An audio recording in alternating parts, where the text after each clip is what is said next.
భారతదేశం ఇప్పుడు కూడా తన మిలిటరీ ఎక్స్పెండిచర్, మిలిటరీ కొనుగోలు ఇవన్నీ చూస్తే కనుక make in India, made in India దీని మీద ఎక్కువ ఫోకస్ చేస్తుంది.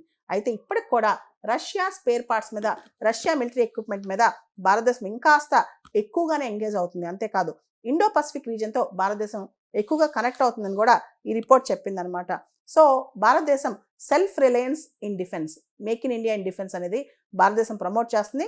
డిఫెన్స్లో భారతదేశం ఇంకా ముందుకెళ్తుంది. అయినా కానీ ఇంకా కూడా భారతదేశం ఎక్కువగా రష్యా ఇంకా ఇతర కంట్రీస్ మీద కొనుగోలు కూడా బాగానే చేస్తుందని చెప్తుంది. అయితే మరోపక్క చైనా, మనకు తెలుసు మన ప్రధానమైన థ్రెట్ చైనా అనమాట.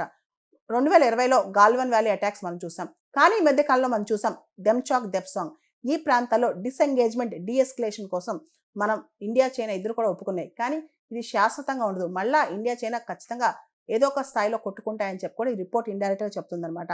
ఓవరాల్గా ఇండియాకి పాకిస్తాన్ కాదు, పాకిస్తాన్ కంటే ఎక్కువ చైనా పెద్ద థ్రెట్ అని చెప్పి ఈ అమెరికా ఇచ్చిన డిఫెన్స్ ఇంటెలిజెన్స్ రిపోర్ట్ తెలియజేస్తుంది. అంతేకాదు పాకిస్తాన్ని మనం మేనేజ్ చేయగలం, కానీ చైనాతో మన కనుక యుద్ధం వస్తే చాలా కష్టం.